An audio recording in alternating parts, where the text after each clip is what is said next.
everyone, welcome to another edition of Danny's Hot Takes. Today we're filming on site in Mob Rules Studio A. Ooh. Yeah, with additional guest host Jon. That's me. Yeah. That's me. Hey. I don't know what I'm going to add, but that's fine. No, you'll be fine. You're going to do great. I have faith in you. You've added $2,000 worth of audio equipment. And no one could tell. Papa Warbucks over here. Anyway, so today in this edition we're going to be reviewing Codex Supplement Imperial Fists. The Imperial Fist Supplement, of course, releasing on Saturday.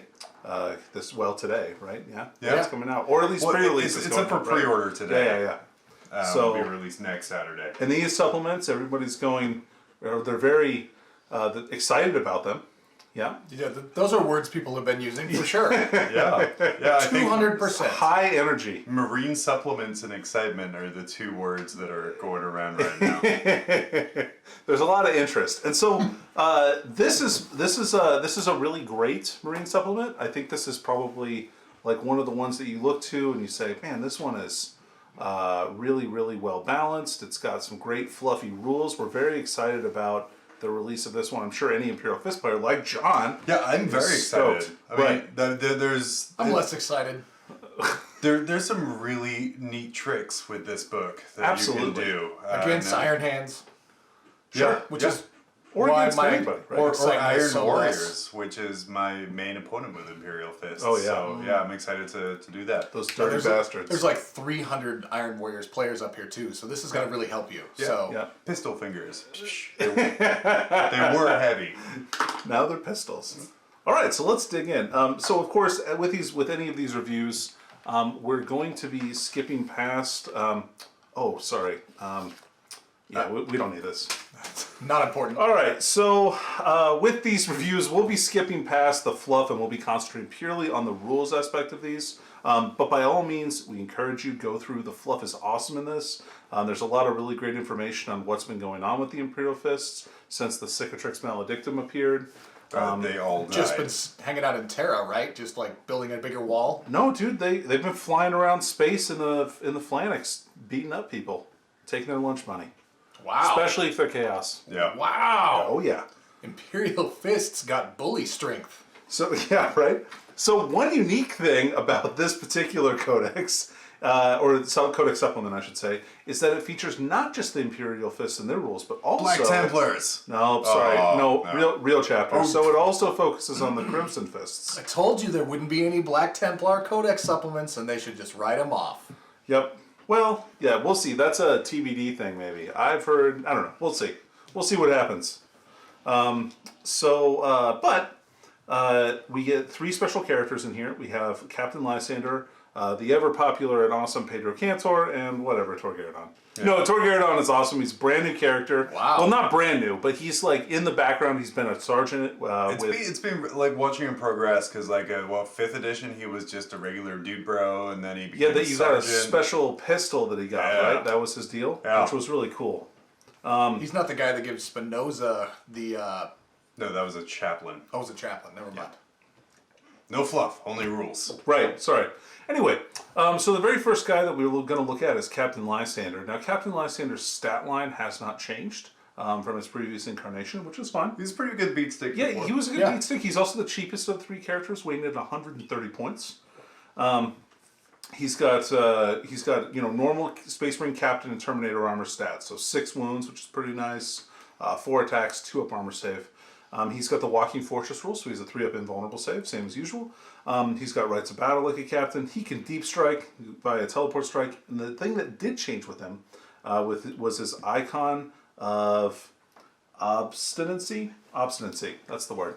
That's a tricky one. Yeah. It is. Yep. So, icon of obstinacy is when before one less model fled from units that failed morale tests.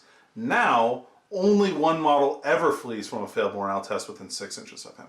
Which is pretty good with some of these like aggressors and centurions. Especially, if you're taking a big unit of them, like that's super solid. And I think you're going to want some big units of some of these guys. So, still great. Fist of Dorn stayed the same still, a strength 10, effectively Thunderhammer, but it's not strength times 2, it's strength plus 6. And so that's kind of important in some matchups where people can reduce your strength value. So it reduces it from 9 instead of to 8, like it would with something that gave you -1 strength if it was ×2 strength, right? Sure. So Solid. yeah, not bad. So the first guy, we'll just move right on. Torgaradon. Yeah. He's the new captain. Triple the fist. Oh man, his fist is massive. He's like a fiddler crab. So he's Fiddler Crabadon. Got it. he's in Mark 10 Gravis armor, so that's just like Ferios. So that kind of limits what his transport options are. So if he rides it around in a repulsor, he's going to take up 2 slots. But At least he can get in a repulsor. I mean, true. yeah. Well, Can't get in an impulsor yet, but oh no, yeah, and he won't be able to. So he's got standard Primaris Captain stat lines, except he's got an extra wound, and he's got the same number of attacks, but an extra wound for being in Gravis armor. Yeah, he's getting the extra So wound for Gravis. so he's the same as a normal Captain in Gravis armor. Then I forgot that was an option that people can take. That is something that you can also take. But he has some. I don't know. I take them all the time. I know, Dave. And we feel for you. So Thanks for not chasing that meta. no, they're fine. So the neat thing about him is he has a grav gun as like a shoulder mounted like the weapon like the Predator. Yeah. Which I thought was a cool way to mount that on there. And then he also has the Hand of Defiance, which is a power fist that does flat 3 damage and is ×3 strength instead of only pathetic ×2. Yeah. Yeah. How dare they? Yeah. Disgusting. So that takes him up to like strength 12, right? Strength 12. Brutal. And he's got Angels of Death, so that means he's got 6 attacks in the first round of combat. Takes him from wounding knights on 4s down to 3s, which is like Heck a yeah. huge difference. And there's a bunch of ways that you can do extra things to vehicles, which we'll go over later. Ooh. Yeah. But he's got other standard captain abilities, Rites of Battle, Iron Halo. He has the Signum Array, which is the same as Ferios, so he can give a unit within 3 inches a 2-up ballistic skill, which is really nice, especially for like those heavy bolter Centurions. It's pretty nice to give a whole unit of them a 2-up ballistic skill. And he has the Siege Captain rule. When he resolves an attack against a vehicle or building unit, he gets to add 1 to the damage characteristic of the weapon used for that attack.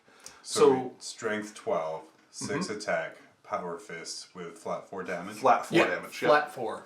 It also gives his grav gun +1 damage as well. Oh, nice. So, which is I always a nice forget little about that because piece. he's just kind of like sitting up there. Like Right. Low grab gun. Yeah, and I mean, if he's close, 9 inches, he's got 2 strength 5 shots that are, and if he's in, we'll get to their doctrine, but he can potentially do +2 damage to vehicles with that. So it'd be D3 +2. That's kind of neat. And finally, the coolest character, Pedro Cantor.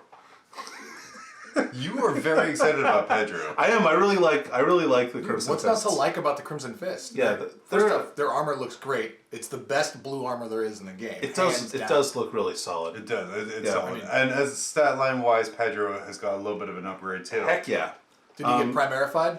I believe he got. No, he did not. He That's just a he shame. stayed the same. All the But best he characters doesn't. are primarified. He doesn't need it. He's got a stat line to kill for. So for a normal dude in power, first of all, he's not just in power armor. He's in artificer armor. So he's a 2-up armor save. Nice. He's 6 wounds and 5 attacks, which is super rad. That's a lot of wounds and a lot of attacks for a model like that. He's got an Iron Halo for a 4-up impulse. They upgraded Dorn's Arrow, whereas Dorn's Arrow was 1 damage before. Now it is just 2 damage, which is awesome. And it counts as a bolter weapon according to the Space Marine book. So like Imperial Fist, Crimson Fists, any 6s they roll to hit will generate an additional hit. So he's got 4 shots at strength 4, -1 AP, 2 flat damage. Yeah, that's Super pretty solid. good, It's yeah. perfect for killing Primaris. And then he's got that seems like it's about to be a secession from the Crimson Fist there. and he's got a Power Fist, which his Power Fist isn't anything special. It's just a Power Fist, so no big deal there. Womp womp. But he is a Chapter Master, so he lets you re-roll to hit rolls within 6 inches of him, which is awesome. And his special rule, the Oath of Rin, is very powerful. It gives all units within Crimson Fist units within 6 +1 attack. So he gives himself +1 attack. So in essence, in the first round of combat, he does have 7 attacks, which is pretty awesome. Yeah, it's a shame it's only a regular 2 times strength. I know a Pathetic strength 8. not a Chad times 3 strength. Yeah. So, oh man, and let me talk about this. Like, the Imperial Fists, like, with the dark backgrounds that they pick for the models, look so sexy in all of the pictures. I It do just, like the white helmets that the Oh, Primaris guys are rocking. yeah, there. so those guys are veteran intercessors, and that's, like, how they denote, like, that they've given them that stratagem. Yeah, we'll see how many events make them actually put those, like, It's going to be model between, those on the model, It's you going know? to be between or the -1 omnibus. and 1 events. Yeah, probably. Yeah. All right, so we've got next. We're going to talk about their doctrines. So we have the Legacy of Dorn, and this did get previewed today. Yes. Or not? Yeah. Well, I mean, it got previewed this week by GW, This week, right? yeah. So in Devastator Doctrine, heavy weapons that Imperial Fist shoot at vehicles or buildings get +1 damage. Super solid trait or doctrine ability. I mean, unless you're playing all vehicles, then it's terrible for me. Oh right, yeah, yeah, for you, yeah. yeah, but we don't care about that. Yeah. It's great though for heavy bolters. It effectively doubles their damage output against those kinds of things. So not only are they anti-infantry weapons, but they're also anti-tank weapons in this case. Now, Buy Tarantula Sentries now, folks. I don't know about that. I think I don't know. We can talk about that later, but I don't know how good those are. That seems okay. It's a lot of shots. Anyway, but you have to shoot the closest thing, and they have to be infantry, so you don't get +1 damage. And their ballistic skill isn't great. I enjoyed Danny's version of let's talk about that later. Yeah, That's what it's called. like literally the next second. But yeah, that is what I mean. can't let this go. You're like, no, it's going to bug me too much if we don't talk about it now. So this ability is interesting. I kind of have been talking about like this with the guys this week, like Jon and Dave, and saying like I think that their trait is like a little bit bipolar. Like they can't decide if they want to use heavy weapons, like a bunch of heavy bolters and las cannons and stuff, or if they want to use their chapter tactic and be really good with bolter weapons. And for that, you have to be an assault, or not assault doctrine, but a tactical doctrine for the additional -1 AP on those weapons. And that seems to be very powerful. I don't know. I guess it just depends on which way you want to go with it, right? It's sort of nice having that flexibility, though. That's true. To do both. And this is kind of one of the only armies that I can see that's going to want to like start in Devastator, eventually go to Tactical, and then maybe go back to Devastator Doctrine. Right. Like, and they'll use the stratagem from the base Space Marine book to do that, which is nice. And it fits kind of the theme of the Fists of just being, very flexible in role. Sure. And, Siege Masters, sure, but they're always kind of like the Codex army and Right. the straight one, so. For sure. They threw themselves with zealotry into the Codex Astartes once they decided they were going to subject themselves to it. So Warlord traits, this book is a little different in that it has 9 Warlord traits instead of the usual 6 that we've seen in previous supplements, because the Crimson Fists get 3 Warlord traits too. How many Black Templar Warlord traits are That's there? a big fat 0. The correct amount Yeah. of Black Templar traits. Make a note of that. Oh no, Dave, they get 3, but they're in the main. I have a graphic made for that. They have 3, but they're all in the main rulebook. So there's none in this book, though. No, of course not. Still 0.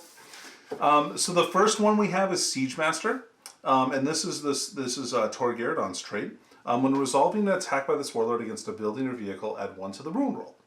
So he gets +1 damage and +1 to wound if he's your warlord against vehicles. So that's in addition to already doing extra damage against them. Maybe with Legacy of Dorn, he's doing even more damage with them. I don't know. Oh no, he's not. Never mind. But he's getting +1 to wound for sure. A crap load of damage. Yeah, he wounded knights on 2s with his fist in combat, which is awesome. It seems like somewhere along the line, some knightly house just really crossed him, and he just never let it go. Oh, dude, he's not a fan. No. He's like, I don't stride to war with Imperial Knights. F this. They have the rights to the Imperial name. Oh, that's what it is. It's a copyright thing. I see. So you got Indomitable is the next trait, and that means that you can only ever wound the Warlord on a 4-up. A 1 through 3 always fails. Which I think is, and that's Lysander's trait.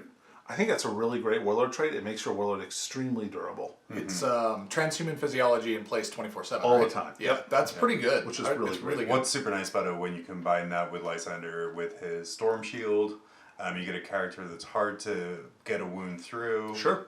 Hard to wound, likely to save, especially with some other stuff that's coming up. Yeah, he can be a real tank. Yeah. The next one we have is Fleet Master. Fleet Master is once per battle at the end of your fight phase. If this warlord remains stationary and did not make any attacks this turn, they can call down an orbital strike. So they basically get kind of like a weaker version of orbital strike that they can take as a warlord trait. So they don't have to use a stratagem to do an orbital strike. If it's a little bit weaker, it'll do d6 inches from the point they selected, -1 if it's a character, and on a 4-up they take d3 mortal wounds. So I don't know. I mean, it's okay. It's not bad. There's better choices on that list than that there. I mean, And if you want to take it on like a character that is just going to be hiding in the back, that's probably not a terrible choice. Yeah. Let's see. So you got stubborn heroism. This warlord can't fall back. So I'm like, all right, so that's pretty bad. Like, why would I be taking this warlord trait? However, when resolving an attack against this warlord, have any damage inflicted. Which is solid. That makes him very tough. wow. Yep, it makes him like Abaddon or Calgar. Yeah, Which if you keep him away from combat and therefore keep him away from the negative part of that trait, absolutely. he's just halving damage. Oh yeah, for sure. You could maybe even have him lead from the front, right? Who would do that? All right, you've got Architect of War. When resolving an attack against a friendly Imperial fist unit within 6 of the warlord with a weapon that has an armor penetration of -1, if that unit is also receiving cover, add 1 to the saving throw. This does not apply to invulnerable saves. So this is the same one that they've had previously. It's pretty good.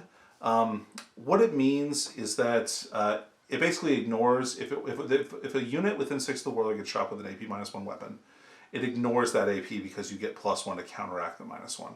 So they still get cover against that weapon, and the AP -1 has no effect, effectively. Which is pretty, especially with the kind of the amount of heavy number of shots, low AP weapons, which 100%. can really Oh, yeah. screw Yeah. Marines over. Like a 4-up is a world away from a 3-up. Oh man, yeah, Yeah. It's a huge difference. I mean, I'm going to fail it either way, so it's not going to matter. So, Sure. That's true. oh, yeah. Heart of the cards, Dave. It, Fine. it goes really well with the Century or the Siegebreaker cohort because they have a warlord trait that you can take, a field commander trait that gives all units within 6 cover. So if you combo these together, you can have your guys out in the middle of nowhere, Hopefully, but in cover. Hopefully that does not get FAQ'd away. Probably, yeah. Hopefully Yeah, it does hopefully, get fingers FAQ'd crossed. away. It seems really OP. Yeah. And then you have Hand of Dorn, and this one is like, I think this one's going to be the go-to one for me. I think like that I would figure it to the most. Before the battle, if your army is battle forged, roll 1d3 and gain a number of command points equal to the result. So you get an extra d3 command points for the warlord trait, which is nice. See, I still really like stubborn heroism. Well, it's good. It's good There's too, ways to jump in other stuff there too. for sure. So wait, what was that trait? I'm going to write it down. Hold on. Then I just need to... Which one's the best one? For future reference for myself. What is it? Well, I think Hand of Dorn is the best. John Hand. likes. Slow down. Hand. H-A-N-D. Doesn't he not have a hand? Well, he has one. I think. Yeah. So they're No. carrying this It's got relic, one the lucky Primarch's one. hand, into battle. But there's some really good things here. What I really like about It's a monkey's paw for 3 extra CP is what they're doing. That's right. That's right. What I like about this list though is the warlord traits. It depends on your build and what kind of fist you're running is which one's going to be best. There's a few that kind of jump out. There's no really terrible ones. Like I'm not a huge fan of the orbital bombardment one. Yeah, it's not great. But at the same time, there's a lot of really good force multipliers in there, or just real survivability things. Yep. Yeah, very good, very solid. Then you've got the Crimson Fist ones, which are also pretty good. I think I like, and this is not my Crimson Fist biased here going on. I think the Crimson Fist ones are in general probably stronger because they have 3 really good ones. They have to be because they have half as many. Right, that's Right. true. That must be. Well, they have half as many men too, so they get concentrated warlord traits is what they are. Refuse to Die is great, and that one is the first time he dies on a 4-up, he comes back to life with D3 wounds remaining. That's pretty good. Yeah. Yeah, It's like baby girly man. yeah, totally. And then you have a Tenacious Opponent. When you choose to fight with this warlord, if there are at least 5 enemy models within 6 inches of them, they get plus D3 attacks. Also pretty good. Yep. Yep. Very good. And so think about that. 5 enemy models within 6 inches. If you're charging in there with like a character, like it's really easy to make that happen. Yeah. So Sly Marbo, your dude up the table. there you go. Yeah. Make a jump pack master or something, or captain. Then you have Stoic Defender, and this is Pedro's ability. Vote for him. Friendly Crimson Fist models have the Defenders of Humanity ability within 6 inches, and that's objective secured, more or less. If they already have that, then each model counts as 2 models for the purpose of that ability. Which is super good for like a Primera squad. You suddenly have 20 guys worth. For sure. Or if you have a repulsor, that's suddenly objective secure. Right. It's sitting on top of an objective that you can't get near now. Should be easily able to repulse the enemy. Yeah. So that's a super solid one there too. Do you want to go over the Black Templar warlord traits? Yep. Nice. All right. What's next? Yep, okay. So we have the Relics of the Fist. Now these ones are Imperial Fist specific, so successor chapters will have to pay a CP in order to get access to these, in order to check them out from the Imperial Fist lending library. So you have the Spartine. The Spartine is a relic pistol. It's 18-inch range. Back again. Oh man, yeah, it is. It really, really is. Yeah. So it's a bolt pistol. So again, that does affect their chapter tactic. Yep. So you can get extra shots with it. 18-inch range, pistol 2, strength 4, -3 AP, 2 flat damage, and you can target characters even if they're not the closest target. So it's a sniper pistol. I mean, all right. It's pretty good. I mean, it's okay. No, I get it. I'm just picturing like he's sitting at home cleaning the pistol, the guy in charge of the Spartine, and he's pulling off the big ass scope that's clearly on it so he can target. Well, what I like about this relic page, Imagine it's like Dirty Harry. Yeah. You'll go more into it as we go through, but a lot of these are updated from the Sentinels of Terra book from like 6 years ago. Yeah, I'm pretty sure Yeah. the Spartine is, the Eye of is. Hypnoth is, the Bones of Osrak are. Yeah. Anyway, sorry. So the Banner of Stiganda is a new relic, I think, and that's only on an ancient. So it makes his flag better. So not only do your guys get to get back up on a 4-up and either shoot or fight one more time, but when resolving an attack made by a melee weapon in an Imperial Fist unit within 6 inches, add 1 to the hit roll. So that's pretty good, actually. Yeah, Good. that's That's pretty really good. solid. You think when they get back up, they're like, Stiganda forever? Yep. Yeah, maybe. Stiganda. Maybe. I don't know, Dave. It's pronounced Stiganda. My mistake. So Eye of Hypnoth, this is actually the second time this has been printed in 8th edition. It's also in the Siegebreaker cohort, but they've updated it to now it doesn't just affect Siegebreaker cohort models. Any unit within 6 inches can reroll 1 to 1 rolls. It sounds like a chaos item to me. The Eye of Hypnoth just rings of heresy in the name. But that combos really well with Garadon and his fist wounding knights. I believe, right? Because you reroll your wounds. Oh yeah, so you can wound on 2s. So you're wounding on 2s. I like it because you don't have to buy a lieutenant necessarily. You can just give it to a captain and get double duty there. I think that's pretty useful. You always got to be careful when you're getting double duty, though, Dan. Yeah, it's a good 70-point saver, right. and anything that can give you reroll 1s. Yeah, Yeah. it's very good. That's like quarters of a Primaris squad in place of a lieutenant, basically. I mean, yeah, it's direct 17% increase in effectiveness. Yeah. Which is great. Math hammered. And then you have the Bones of Osrak. So this one is for a librarian only. If you try and manifest a power from the GEONINESIS discipline, which we'll go over a little later, you can reroll the result. So rerolls on psychic tests has always been pretty good. Yep. Not bad. And the next 2 are Crimson Fists only. So you have Duty's Burden, which is a mastercrafted auto bolt rifle or stalker bolt rifle. So things that you can give to a Primaris captain or lieutenant. It's a range 30-inch, rapid fire 2, strength 5, -2, 2 flat damage. So I think it's pretty good. You can, if you stand still, you can fire 4 times. Yeah, it's pretty good. And it's it's got good range. Yeah, I think it's really solid. It does just play into the fact that for every chapter that GW has gone out of their way to give a weapon replacement relic. Sure. It's not the best relic. You're really situational if you're going to be taking it, but it's in there in case you want it, to give you a little bit of variety. Yep. Then you have the Fist of Vengeance. And this is the fist that was on Alexis Pollux, I think. I think that's why they call him the Crimson Fist. Yes. Yeah, that is in 30k. That's his fist. Yep. And so it is a power fist. well, actually, I'm sorry. So it replaces a power fist and it basically makes it into a thunder hammer with no minus to hit. But does it triple the strength? It does not. It's a measly times 2 strength. I know, it's pathetic. Pass. I know. I'll take the bolter. Okay. Alright, then you've got special issue war gear. So we've got the Adamant Sun Mantle, Artificer Armor, Mastercrafted Weapon, digital weapons that everybody gets. Yes. In addition, you've got the Fist of Terra, Gatebreaker Bolts, the Auric Aquila, and the Warden's Cuirass as special ones from here. And these are for successors, or also Imperial Fist or Crimson Fist can take these. The Fist of Terra is a great weapon. It's a power fist with no minus to hit, and you get to make an additional attack. Yeah. That's a great relic. Very good. Especially you can like add it to the shock assault. Yep. That's a crazy amount of attacks on charge. It's huge. Yeah. So you can give effectively like a veteran intercessor sergeant with this. You can give him like 6 attacks with power fist. That's pretty good. Or a I think that's the most amount of attacks you can actually make with it now that I'm thinking about it. Yeah, but still really great. Yeah. Great on a character too. You can do like 7 attacks on a character. Yeah. Very good. Yep. You've got Gatebreaker Bolts. So these ones are really interesting. I like all the different specialist ammos that they give these to the different chapters. I think they're really fun. So you shoot with it. If you hit, instead of rolling to normally, you do D3. You roll the wound D3 times with an AP -5 and damage 1. Jeez. I thought that was really cool.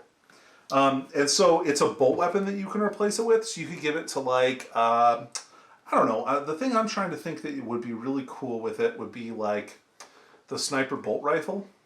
Oh. And then you fire the... With an AP -5 sniper shot. Oh no, I was thinking the... Oh, I mean, you could do mortise rounds, I guess. I was Yeah. thinking the one that ignores line of sight.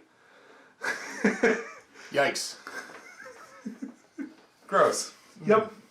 Yep, that's pretty good. And then you have Auric Aquila, which is a 4-up invul save. And you can give this to any character, so like a librarian or a lieutenant or something like that. Being able to give them an invulnerable save is great. And then also, it's especially good on a librarian because when a model with this relic would lose a wound as a result of a mortal wound in the psychic phase, roll a 1d6 on a 5-up, it's not lost. So, like, if you perils yourself... Or smite protection. Right, yeah, you can just stick them up there and, like, or, like, you know, people are going to try and snipe your characters with targeted smites and stuff like that. It gives you some protection. Yeah. And then finally, Warden's Cuirass, you get +1 wound, which is great relic. That's fine. Yep. Nothing wrong with that. All right.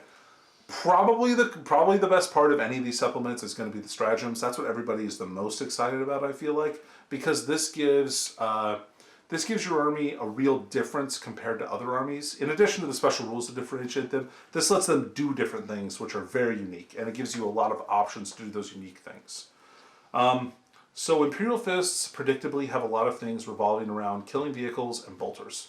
Those are the themes that I found for their particular traits. Now, Imperial Fists, they have, while the total number of stratagems is the same, 2 of them are reserved for Crimson Fists and the rest are Imperial Fists. So sorry, Imperial Fist guys, you get a few less stratagems than like Salamanders or Iron Hands. I will say, on first glance, they do seem a little meh. Yeah, it took me a minute to like really kind of like get excited about some of But I this. think the important thing is when you kind of get past that meh, yeah. there is some disgusting. Oh combos man, in there's here. some meat here for sure. Just like Dave's model. Okay. So bitter enmity is the stratagem that they get versus Iron Warriors. And so basically, if you're fighting Iron Warriors, you can pop this in the fight phase. You get to reroll to hit and wound rolls against them. Pretty good. Pretty standard. Yep. I hate Iron Warriors. Everybody does. Then you've Even got Iron Warriors. They really do. They're the most self-loathing of Chaos Legions. Then you have bolster defenses. Bolster defenses in your movement phase. This one is actually really cool. I think there's a lot of utility here. So you pick an Imperial Fist infantry unit that is entirely on or within a terrain feature. So I'll toe into the terrain feature, right? As long as that unit remains stationary, when resolving an attack made against them, add 1 to the saving throw. Invulnerable saves are unaffected. So typically speaking, you're going to add 2 for being in cover. But but if something ignores cover, you still get +1, which is really nice. That's handy. Yeah. So you set your unit of Centurions in a building. That's kind of far up the table, as far up as you can get, so they can get range with their heavy bolters. You have them hang out, they shoot, they kill stuff, they're great, right? Then somebody gets into melee with them, and and they say, haha, we're Space Marines, we're an Assault Doctrine, we're -1 AP, or whatever -1 AP attacks they have, or, or even not -1, they have -3. Well, guess what? My Centurions also get an additional saving throw on close combat, because it doesn't specify versus shooting. So your Centurions will have a 1-up save all the time, so even against Power Swords, they're still rocking a 4+ armor save. Just hanging out in cover. Yep. Shooting shit. Dude, it's bolstered defenses. Love it. Making little sandcastles. Right, that's what it is. That's what they did. They dug a little trench in front of them, or like maybe they towed their line, made a line in the sand, and they're like, no, don't even bother crossing this. You know what this line is. Then you've got sappers. Sappers is when you shoot or fight against a building with the Imperial Fist unit. You get to add 1 to the hit and 1 to the wound roll. So we can file that stratagem beside the Maelstrom card stratagem. Yeah.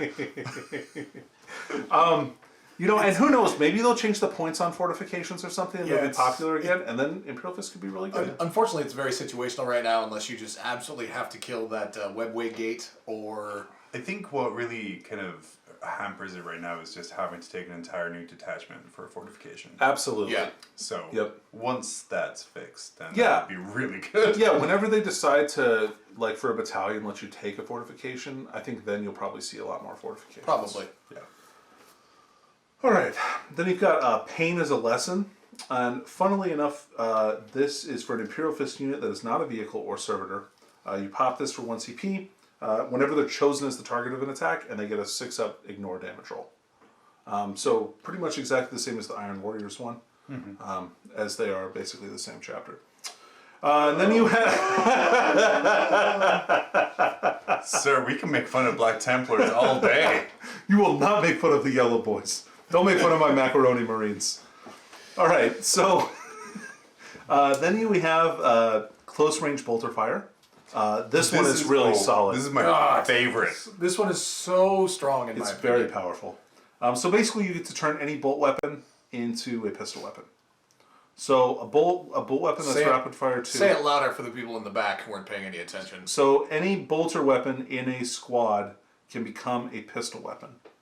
So that unit of Imperial Fist Centurions that you have in cover with a 1-up save that you charged. The enemy bounces off them because they're so tough, right? We've already determined they're very tough. Right. They get stuck in because of the mac and cheesiness. Yep. Right. It's gooey. Yep.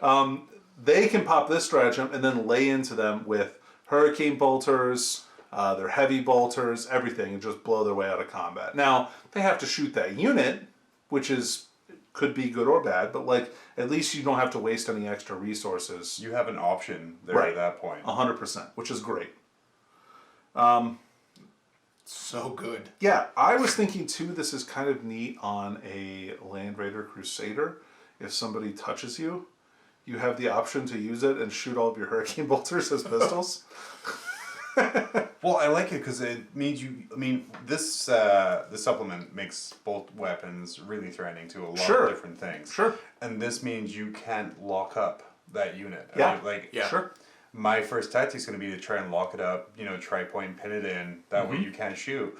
This stratagem means, I'm still going to shoot. Yeah, exactly. Yeah. And, or like a twin heavy bolter, a double twin heavy bolter Contemptor Dreadnought. Mm-hmm. That way that thing can shoot 12 shots of heavy bolters into combat. That's pretty good too. And to further add to the bolter goodness, you've got Bolter Drill. Bolter Drill is a 2 CP stratagem, and every time you roll a 6 to hit, it adds an extra hit. So it doubles their chapter tactic. So every 6 to hit, they get an extra hit. Now, is it modified or unmodified? It's an unmodified 6. Okay. Sorry, it's not a 6+. Okay. So, one cool thing that I kind of thought that you could do with this is if you take the Indominus veterans from the specialist attachment, you can pick if you're playing Imperial Fist or Crimson Fist, you can take the other one, and so every 6 to hit will get you 3 extra hits.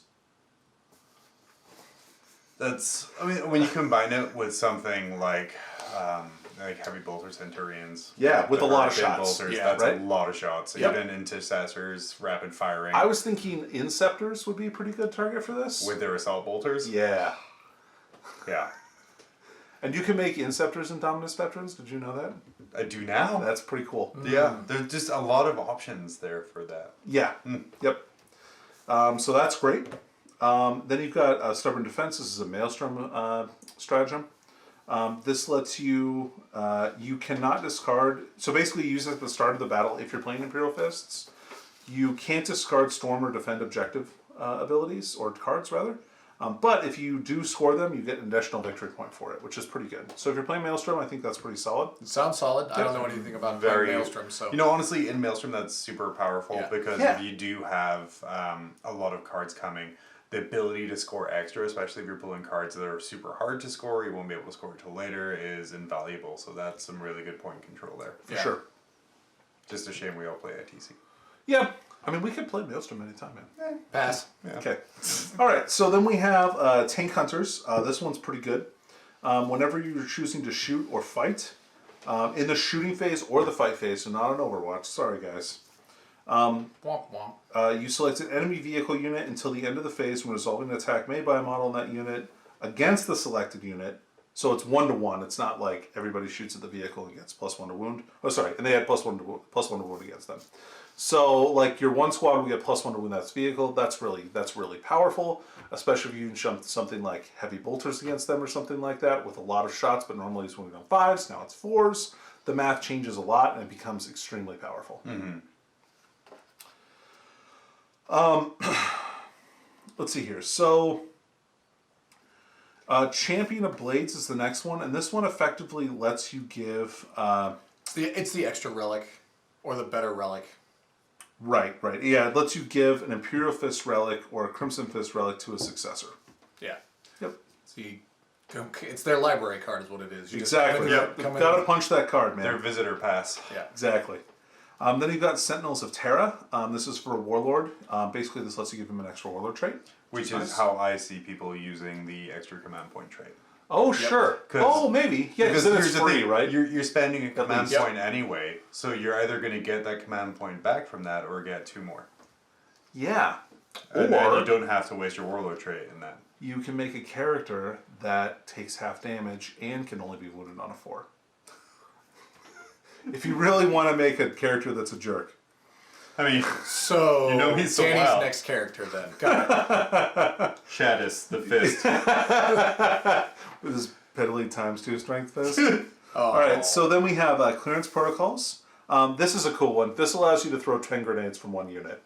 I like these kind of Yeah. skeletons. I think they're fun. As a fan of the Death Guard one. Heck yeah. Yeah, I'm a fan. Well, they're not blight grenades, right? No. But they're still really good. Can I use close range bolter fire to turn grenades into pistols for that round? No, because they're not bolt weapons. Damn it. Sorry. All right. No, you can't throw 10. You can't throw a bunch of grenades at your feet. Smoke bomb! Can't throw That's a 10 different bolt thing. guns. Then you've got, and you can't throw 10 smoke grenades to make your infiltrators -10 to hit. This game is rigged. I know.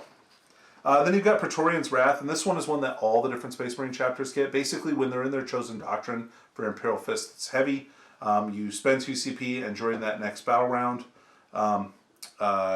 you get +1 or -1 AP on all attack wound rolls of 6. So anytime you roll 6 to wound, you get an extra -1 AP on for heavy weapons. I mean, it's good. I mean, it's fine. Nothing wrong with that. Situationally good. Yep. Yep. Gift of the Phalanx. This lets you take or flank or is it Phallus, I believe it's. Phallus? Yeah, It's Phallus. Okay. Yeah. Isn't it phalanx? Phalanx, whatever.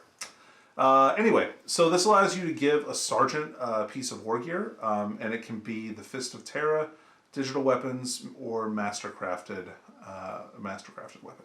Yeah. Not bad. Solid. It's standard. It's in everything. It's just got a different name. The Shield Unwavering is a really great strat. John, I couldn't help but notice that your The nipples sharp got hard from intake here. of air. Yeah. Holy cow. My You my like this one, vanguard, John? my vanguards and my terminators in my case started kind of shuddering like Indian in the cupboard style. Yeah, coming yeah. to life over it. Ugh. Well, what does this one do, Danny? So- it must not be any good. So it's 2 CP like all of the other Imperial Fist stratagems that are good. And what it does is you pick a unit at the end of your movement phase, and they get +1 attack and +1 to saving throws. And this is all saving throws, not just armor saves. Does so not includes specify what kind of saving throw. exactly. So it does affect your Storm Shield saves, which makes them a 2-up invul.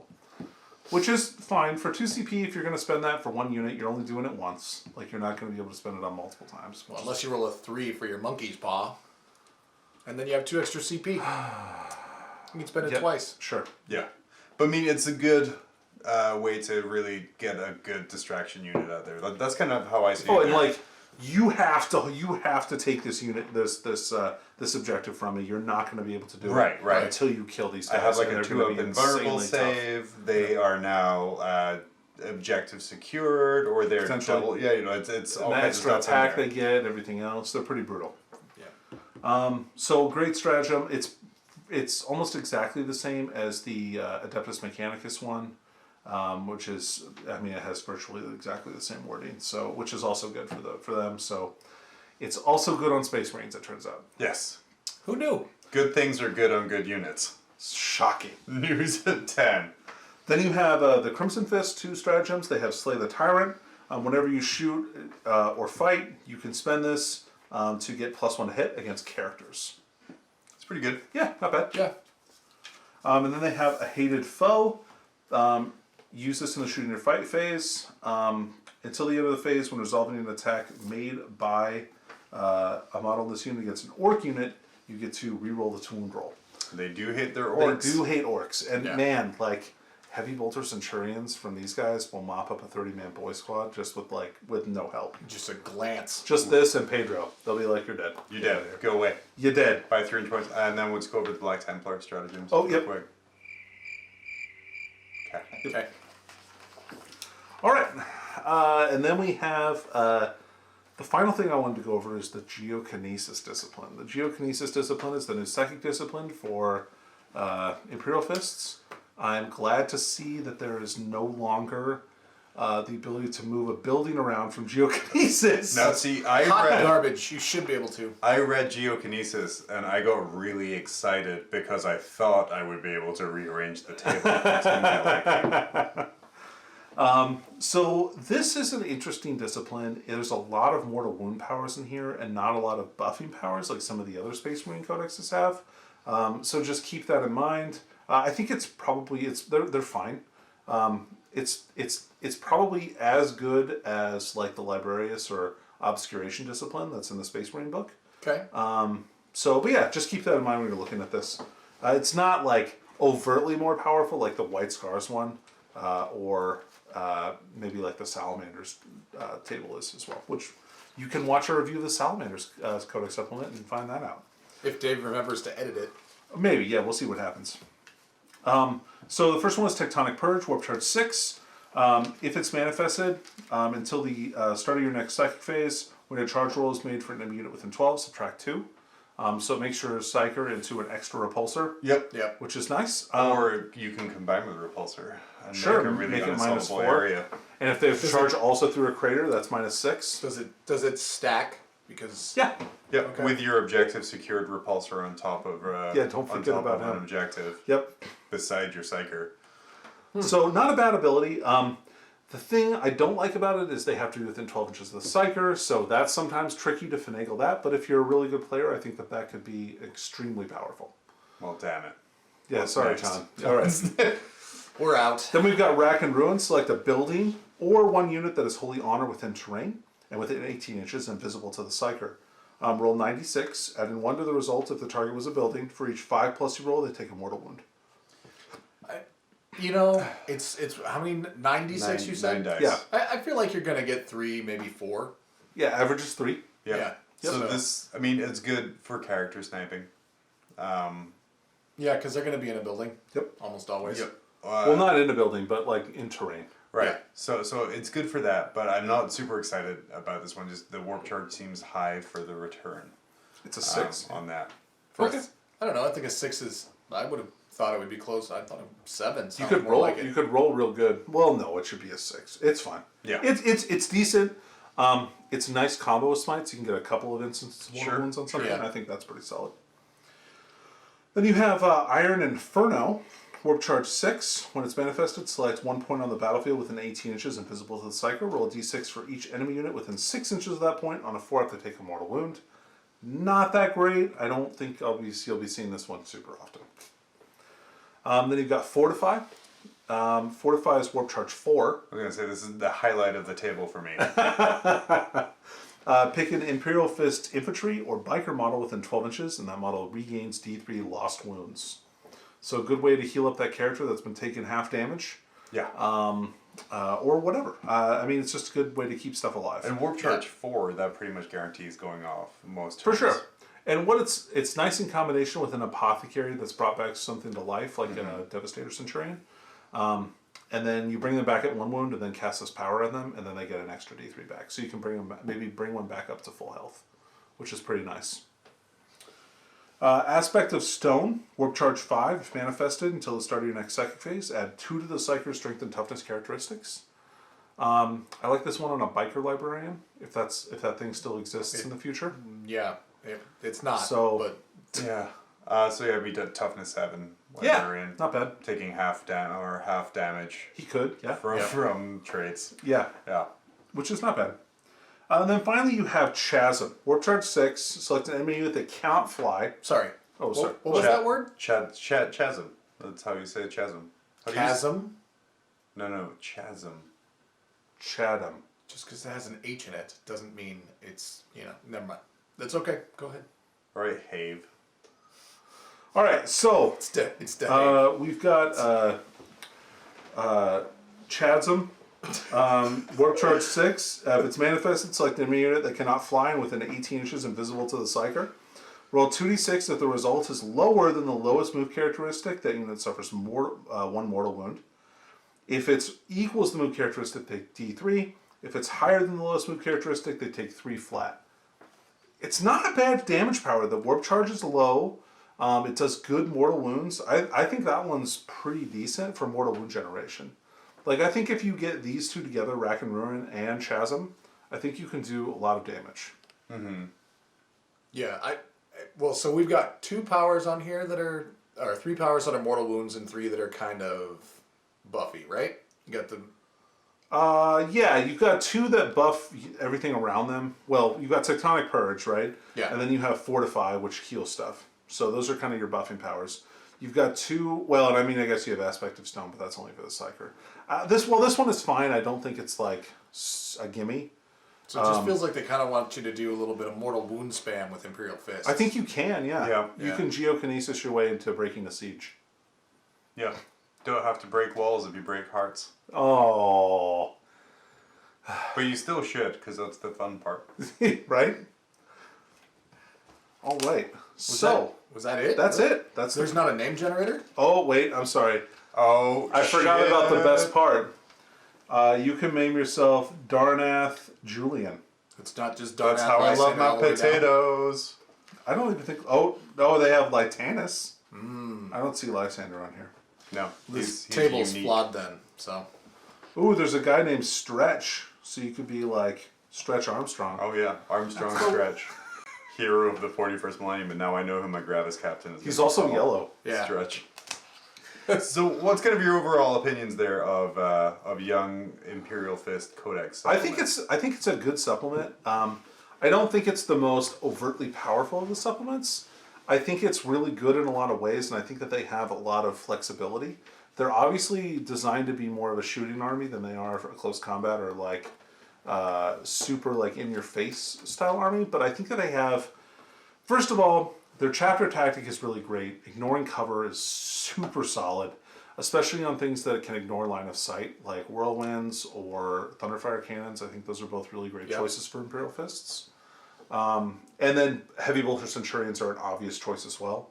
I think Thunderhammer Stormshield Terminators are really good with Imperial Fists. Also Vanguard veterans, I think those guys. Anything that you can get with the Storm Shield that you can spend the CP on to like make them immune to damage that turn, or not immune, but like very resilient, is worth it. So what are you thinking of list-wise for Imperial Fist right now after coming through that? Okay, so weirdly, I want to take an Imperial Fist's Spearhead and an Outrider detachment. So the Outrider detachment I want to take is 3 units of 6 Inceptors. And then I want to take a... That is a lot of Inceptors. Oh, man, dude. So many heavy bolters. Oh, Yeah. sorry, assault bolters. Correct. Yeah.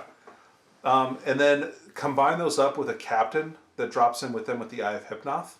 So then I can get all of my buffs in one place, which is really nice. Yeah. It's like a Walmart for buffs. Exactly. And like those guys come down, if you're in Tactical Doctrine, they're AP -2. They're getting a bunch of extra shots with their Assault Bolters.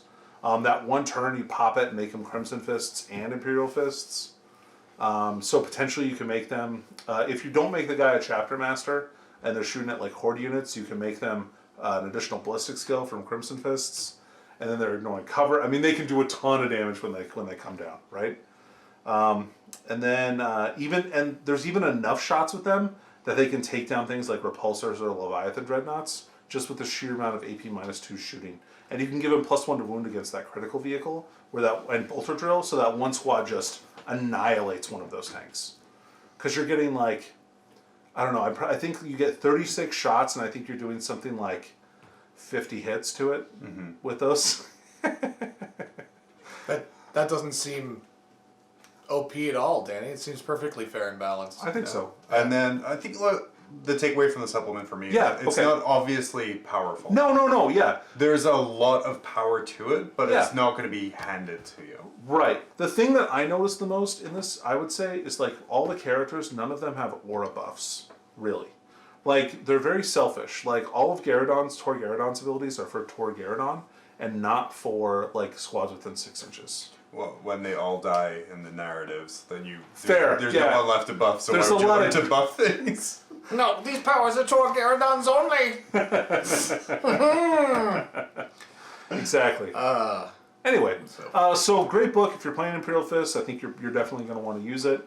I think they have a lot. I think there's definitely a lot of play there, and it makes a really solid gunline style Space Marine army. Yeah, so if you don't want to play Iron Hands and piss all your friends off and still have friends, play Imperial Fists because they don't know they're super awesome yet. Oh no, we know. Yeah, I'm gonna piss you off. Oh, well, we're not friends, so that's fine. Yes. Oh wait, what? Objective achieved. All right, so thanks for tuning in today. If you liked the video, please like it. Actually like it. You can subscribe. Mentally and If you physically. enjoyed Yes. Well, it's digital, isn't it? So is that actually physically? You would touch the mouse. Oh, there you go. If they enjoyed this video, they're probably spent already and That's unable true. to move the mouse to the like button. Yeah. So it's if you kinda- didn't enjoy the video, hit the like button for us. Right. Oh, Yeah. please do. And then if you also enjoy our content, we put out a semi-weekly podcast you can listen to. Yep. Every other Friday or Yep. Saturday. Every other Saturday. Every other Saturday we release Small Bros podcast.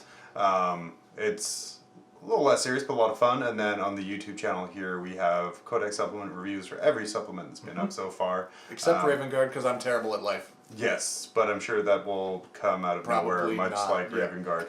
Yep. And then, yeah, Danny has some great insight into there. And this week, again, we're releasing Imperial Fists and Salamanders, too. Yep. So pay attention to that. Yeah. All right. Well, thanks for tuning in. I've been Danny. I've been Dave. John.